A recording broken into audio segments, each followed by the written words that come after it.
Which team has the most to gain in the Big Ten if they get it right in 2023? All that coming up with Fox Sports' Big Ten writer Michael Cohen right here on the show. Let's go.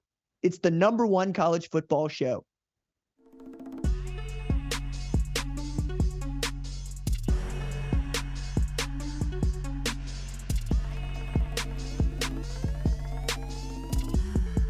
What's up, kinfolk? It's RJ Young. I am not on a step mill. Thank you for watching on the Fox Sports app, YouTube, or listening wherever you get your podcasts. Today on the show, talking to Big Ten writer at Fox Sports, Michael Cohen, about what is at stake for the Big Ten in 2023, the landscape in 2024. He has a big feature out on Penn State and Wisconsin you should go read. We're going to talk through those. And what do we expect from Ohio State and Michigan in 2023? Let's go talk to Mike.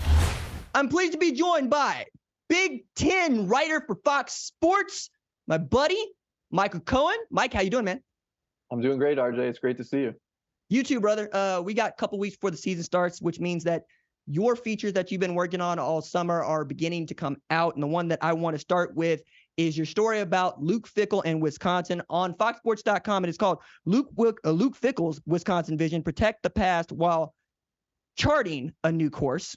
I'm going to start this by saying Fickell told you a story about Coach Cooper. That'd be John Cooper, who was at Ohio State when he was being recruited there. And I'm also going to pop my collar here and say John Cooper was a Tulsa Golden Hurricane man before he was an Ohio State man. But the way that he had recruited him was by saying, hey, look, my kid could have gone anywhere. He decided to come play with me. I'm going to treat all of these boys that I'm recruiting from moms like my own son. What do you think? Is that going to work in today's day and age? Really good question. I think he's a guy who attacks recruiting in a way that very few coaches do, in that he truly enjoys it 24 hours a day, 365 days a year. I think most coaches in college football understand that they have to do it every day, all year round, but not all of them enjoy it. And I think Fickell genuinely does. There are coaches who preach the family vibe that aren't quite really family men, and Fickell really is. Part of the reason he stayed in the state of Ohio for as long as he did at Ohio State and then Cincinnati was that he didn't want to uproot his family. He's got 6 kids, 2 sets of twins. They're very close with a lot of people in Ohio. And so I think it can work only because he is genuinely backing it up with what he does off the field. If you preach family, but then you don't really show it within your program, your wife's not coming around, your kids aren't coming around, the assistant coaches can't really have their families around either. I think that then rubs kids the wrong way. But if you preach family and then they see family, I think that hits home for a lot of these guys. And because remember, these are young men that when they're coming through for unofficial and official visits are anywhere between the ages of 16 and 18, sometimes even younger for these camps and things. So these are guys that are still looking for family and they want to go to a place where they can feel safe. And if you can preach it and show it, that's better than just doing one or the other. As large as the University of Wisconsin is, it has always struck me as a very tight-knit, close community. Knowing a lot of alumni that come out of that place, not to say nothing of what the football program has been able to do, but a big reason that they're able to keep that kind of culture intact is on a football field, it doesn't much change. And a stat from your story, 31 offensive linemen, 13 running backs drafted, more than a dozen 10-win seasons, 6 Big Ten championships, and a stat that I found, 21 straight winning seasons and not one single appearance in the national title game this century. Question is, do you think Luke Fickell thinks he can do what Barry Alvarez couldn't, which is win a national championship? I think he does. Luke Fickell is a guy who had plenty of opportunities to leave Cincinnati over the course of his time there. His Bearcats teams were performing so well and so consistently that he was basically the biggest name in the coaching carousel, him and Matt Rule together, for like a couple of years. As soon as they started to win big, especially when they went to the college football playoff, the first group of 5 school to reach the college football playoff. So I think he had his choice of places he wanted to go. And he handpicked essentially Wisconsin for a lot of different reasons. One, he's a Big Ten guy through and through, having played nose tackle at Ohio State, 50 straight games without missing a game in the 90s. And so he knows that program. He's competed against that program. He's coached against that program.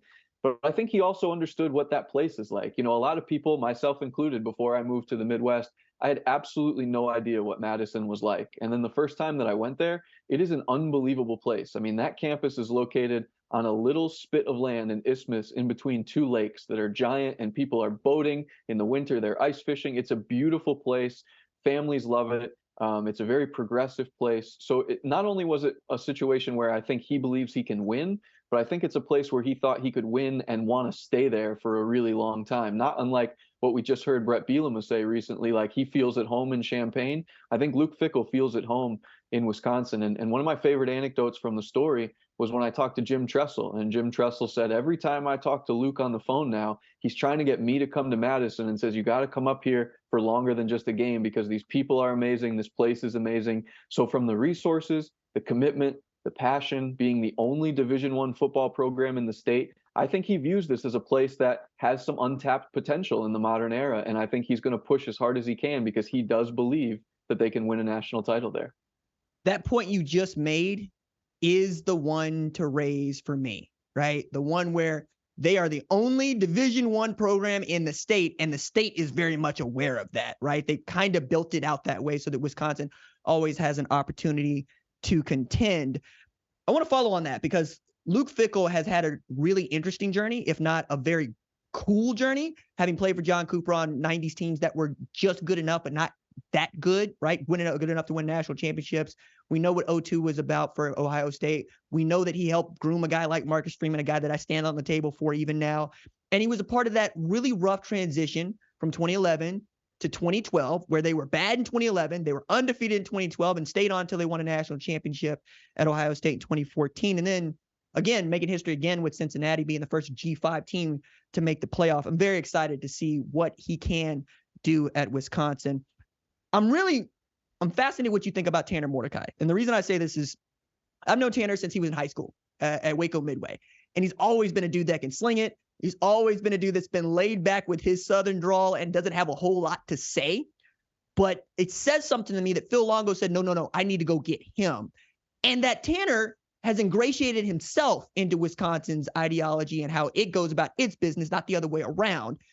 Do you think there's reason to believe that Tanner Mordecai can not just break records set by Russell Wilson? As lofty as this seems, Russ is the only dude to throw for 3,000 yards in the season in Wisconsin, which tells you everything you need to know about Wisconsin football. But to lead them perhaps to a Big Ten championship. Man, I mean, it's a year, as always. I feel like we can say this every year that the Big Ten West is wide open because the Big Ten West is always wide open. But Wisconsin has a chance to get there, and it's because largely of Tanner Mordecai. And I think the biggest thing that you hit on that I want to talk about is how he ingratiated himself to the program. Because when I asked Luke Fickell straight up, I said, did you think that this was a guy that A, could help you win, but B, could help grow your program, knowing that he's only going to have 1 year of eligibility left? And Fickell said, yes, absolutely. He said, I can tell you about his arm. I can tell you about all the throws he can make, all those types of things. But it's the stuff that he's done off the field to help lay the foundation and solidify the foundation of what Luke Fickell and offensive coordinator Phil Longo want to do, that they believe is going to be his lasting legacy, that he can show these guys, these younger transfers, because remember, they took 2 other transfers in the portal at quarterback as well. It wasn't just Tanner Mordecai. So they're trying to build for the future with Braden Locke and with Evers from Oklahoma. And these are guys that they think can build for the next couple of seasons if Mordecai can help lay the foundation, show them how to work, show them how to succeed at this level. So I think he's going to sling it around. I don't know exactly how much talent they have at wide receiver. You know, Wisconsin's always going to have tight ends. That doesn't bother me at all. But I think when you have 2 really good running backs and you want to sling it around, I'm not quite sure what it's going to look like. I almost wonder if it'll look a little bit more like what Longo's offense was at North Carolina a few years ago, where he had 2,000-yard rushers in the same season. So are they going to try and accommodate the run a little bit more early until they can, start to work into the pass game? I'm fascinated to see what it looks like, but I think he's going to come really, really close, if not breaking those records that Russell Wilson set. And here's another stat for you on that front, RJ. Russell Wilson's the last Wisconsin quarterback to get drafted. Given the identity at Wisconsin, right? They want to run the football. 28,000-yard rushers. This is from your story. 5 2,000-yard rushers in 30 years. My goodness. The number of tailbacks I can think of off the top of my head: Monty Ball, Melvin Gordon, Jonathan Taylor, Ron Dane, right? Do you think that Braylon Allen can join this club of exclusively great Wisconsin tailbacks? man, I mean, I don't think he's getting to 2,000 yards. I mean, that group you read off, not only are they some of the best running backs in recent memory, but like statistically, those are some of the best running backs college football has ever seen, because a lot of those guys stayed for 4 years. And so I think Braylon Allen is going to be one of the better tailbacks in the Big Ten this year. But you got to remember, he's splitting reps a little bit with Chez Mellusi as well. And so I think it's going to be maybe like a 65-35 kind of a split, 70-30, somewhere in there. So he's not going to have the type of numbers that maybe Chase Brown had at Illinois last year, where he was just getting the rock 30 times a game. But I think Braylon Allen is really talented. And the big thing about this offense is, yes, it's derived from the air raid. But when I was talking to their athletic director, Chris McIntosh, he said, I want to make this very clear. We may pass the ball more this season than we have in recent years, but really what this is about is spreading a team out to help facilitate the running game, because essentially everyone knew Wisconsin wanted to run the football over and over and over again under Paul Chryst. And so because of that, they were doing it against 8- and 9-man boxes at times. And essentially now, if you spread the field with a couple tight ends, with 3 wide receivers, whatever the case may be, there's the idea that there will be more space for the running back, because the defense just has to cover more of the 53 1/3 yards, the width of the field. So I think he's going to have chances to rip off bigger runs. He's not going to go 3 yards in a cloud of dust as often as he has in the past, but I don't quite see him getting into that group of the elite tailbacks, partially because he's going to be splitting time with Chez Mellusi. I'm interested to see how this goes, because I love the idea of Braylon Allen getting to see a 6-man box as much as anybody else. And I'd be remiss if I didn't say Phil Longo had Michael Carter and Javonte Williams in the same backfield, and they were destructive with Sam Howell back there, and they threw the ball all over the yard. For me, it's not about whether or not you're going to be able to make people cover the length of the field. It's, are you still going to be able to pop through to the second level and then see nobody else? This is what made Blake Corum such a threat at Michigan, is you would load the box and then they would block you out of the box, and there he goes and you can't catch him. It's going to be interesting to see how that plays out. But I understand why they are modernizing the offense and giving themselves more opportunities to move the football, as opposed to, damn, now it's 3rd and long, what are we going to do? I'm excited about that. Mike, changing from Wisconsin to Michigan real quick. I got him number 2 in my preseason top 25.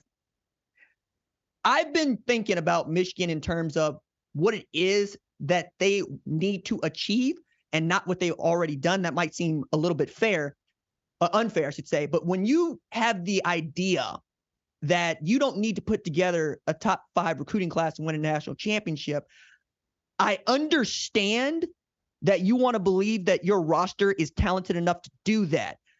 But how do you feel about a Michigan team that's been built the way it has, won Big Ten championships, but hasn't been able to win a college football playoff? Do you think it's about the roster, or do you think it's about perhaps being outplayed and outworked?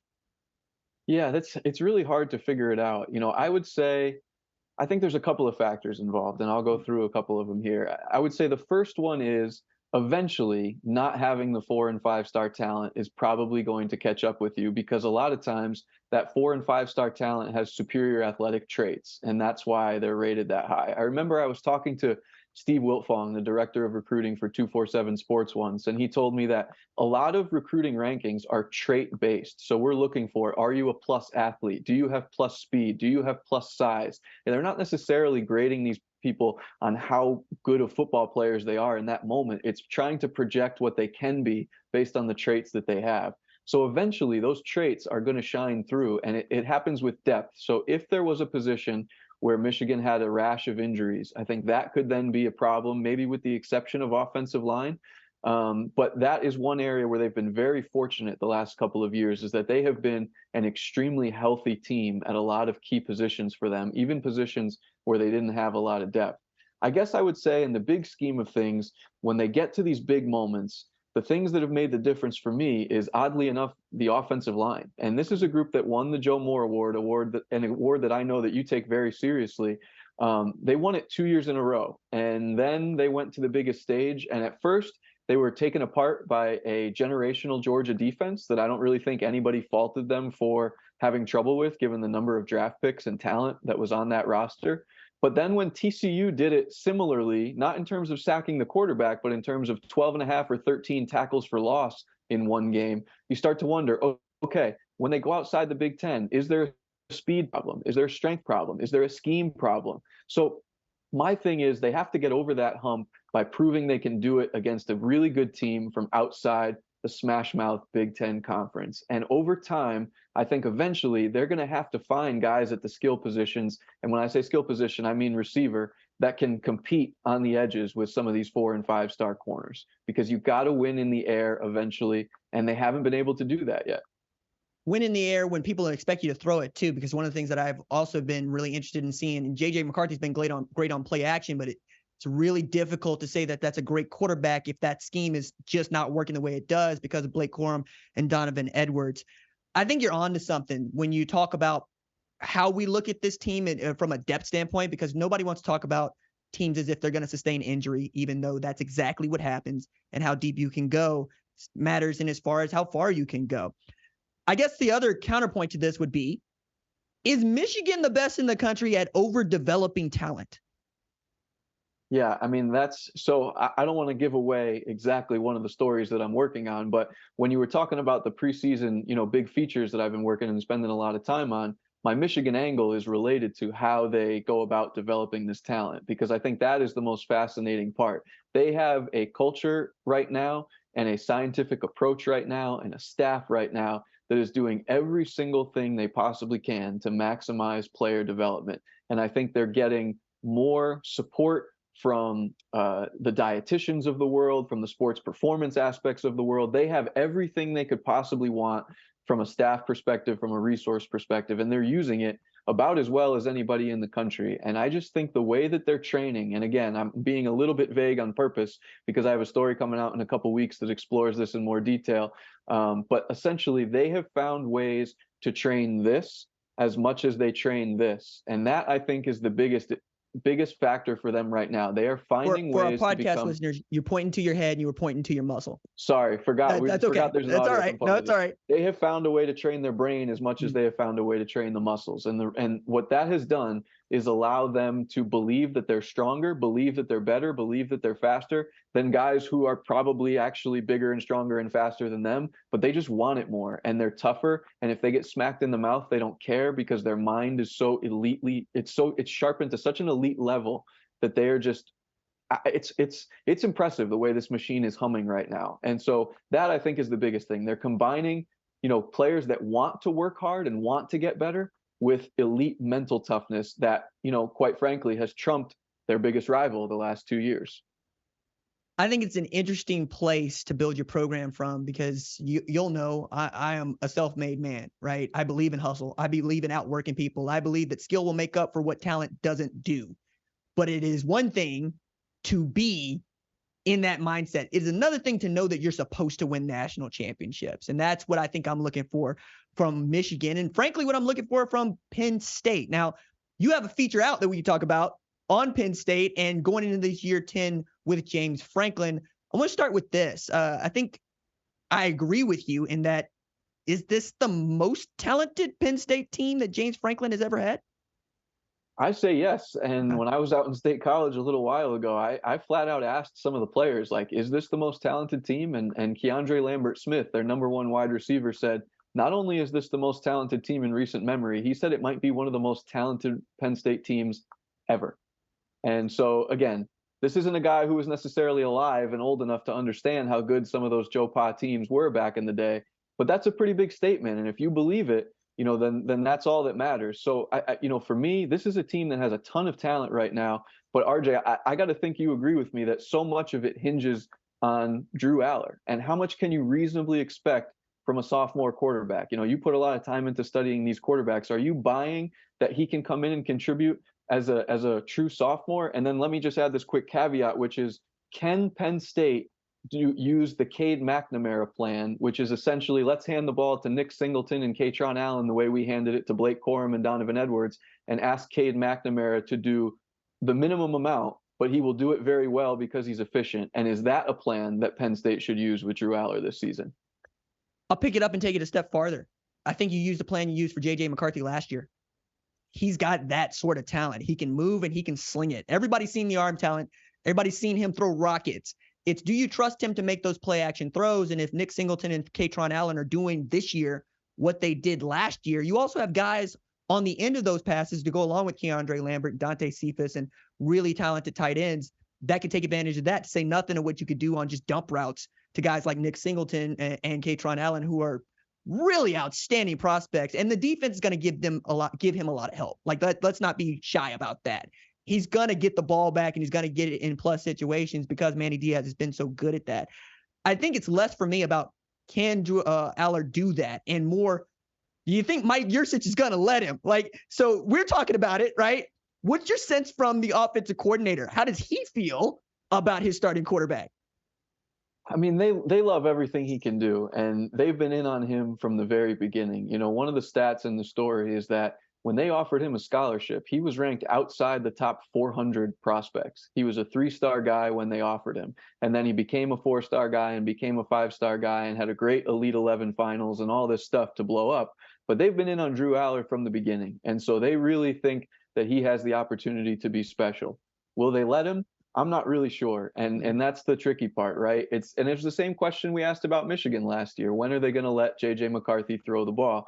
But I'm curious about how they're going to approach in-game management, because the two stats in the research for this story that really blew my mind is that James Franklin has only won one of his last 10 or 11 games, I can't quite remember, against top 10 teams. So he's basically, 1-9, 1-10, whatever it is, over the last 6 years. And during that span, they've lost 12 one-score games. So how are you getting over the hump in these games that you're losing by a field goal or a touchdown or 1 point? What are you trying to do? How do you find that last little 1%? And that was kind of the onus of the story, is what are they trying to do to get over that hump? And they're basically adapting the Michigan plan from after they lost to Georgia, which is, we just have to outwork everybody. We have to out-hustle everybody. We have to change our habits. We have to be very disciplined. And if all those things come together, then when it matters, it will help us. But a lot of the in-game management, as you know too, is coaching decisions. It's the key play calls in the big moments. It's going for it on 4th down or punting. It's kicking a field goal versus trying to punch it into the end zone when you're at the 1-yard line, whatever the case may be. And so that's what I'm really curious about, is can the staff make any adjustments to their in-game management, or do they feel they need to turn those very narrow losses into wins, and then potentially try and push Michigan or Ohio State out of the Big Ten championship picture in that loaded East Division? Hey, it comes down to don't get taken apart by JT Tuimoloau. Like that's it. They were winning that game against Ohio State, and then that dude just decided to wreck it. It's that simple for me. It's finishing games, which I think is really a conversation we have about many teams that are competing for their first college football playoff appearance. USC comes to mind for me. Can you finish games? I think they give up something like 17 points per game in the fourth quarter of their last 4 games out. It's really endemic across the sport, and it really separates the goods from the championship contenders. Let's go around the Big Ten for a second, because I also know that you got to go up to Iowa City, spend some time with the Iowa Hawkeyes since Cade McNamara's arrival. Didn't get to talk to him, haven't got to talk to him since he got to Iowa. What's your sense of Cade, and what do you expect at Iowa? I was blown away by talking to Cade because, again, for people who don't know, I live in the Michigan area. And so I was around Ann Arbor a lot when Cade was the starter. That was before I worked for Fox. I was covering Michigan specifically. So I saw every press conference he ever gave, every interview he ever gave. And as time went on, he just got more and more sullen and down and guarded, because he knew there was going to be tons of questions about JJ McCarthy, and he didn't want to answer them, and he felt pressured by that situation. When I saw him in Iowa City, which was about maybe a month ago now, he was, smiling from ear to ear, laughing, just having an unbelievable time. He told me it's the happiest he's ever been in his life, which, for a guy that became the first Michigan quarterback to win a Big Ten championship in 17 years, that says something. He feels that this is the ideal spot for him. He's excited. He feels wanted. They told him straight up, you're the starter. There is no competition. This is your team. And when you say that to a guy that's coming off a big injury like Cade is, having knee surgery, that's empowering. It means something. And he loves everything that Kirk Ferentz does and has built there, and the way he handles the program. So Cade is expecting this to be a very, very positive season for him and for Iowa. And I'll sum it up by saying, I asked him, Cade, you know what your schedule looks like, and you know what Michigan's schedule looks like. The only way you play each other is if it's the Big Ten championship or the college football playoff. I said, what do you think about that? And he said, let's just say I hope it happens. He is a fiery man, if nothing else, right? And I remember talking with Jim Harbaugh last year, and he called Cade McNamara a young Jimmy Harbaugh. And then I come to find out that's really how Jim Harbaugh sees a lot of the players that are gritty, are tough, are nasty, who don't necessarily walk into this thing expecting to say nice things about their opponents. They expect to go beat up on their opponents. I really enjoy that. I thought it was interesting what you point out about how Kirk Ferentz has built a program and what he expects from Iowa, simply because this is a program that ain't won a Big Ten championship since 2004. And it's a program that's been on the edge of doing just that and fallen short because of the offense. Like, I want to be very clear about this. Phil Parker's defense has been the second best in the country for 2 consecutive years. Does Cade McNamara have what he needs around him to not just make that offense something like competent, but I would say the counterpoint would be, or the comparison I would make is Georgia in 2021. Can you stay out of the defense's way? Yeah, I think they can, because Cade is a guy who is at all costs going to protect the football. He is the type of quarterback who, if you present him with a narrow window where he can throw it and try and thread it and maybe it goes for a touchdown, or he can be safe and cautious and check it down or throw it out of bounds, he's checking it down or throwing it out of bounds every time. All he cares about is taking care of the football and giving his team the best chance to win. So he's not going to make mistakes. And I don't know if they have enough weapons for this passing offense to become dynamic. But when you add Eric All, his former Michigan teammate, and you pair him with Luke Lachey, a tight end who is the next great Iowa tight end, that gives him 2 options there. He's got a couple of returning receivers that they like, Nico Reganey being the veteran of the bunch there, going into, I think, his 6th year or 7th year now.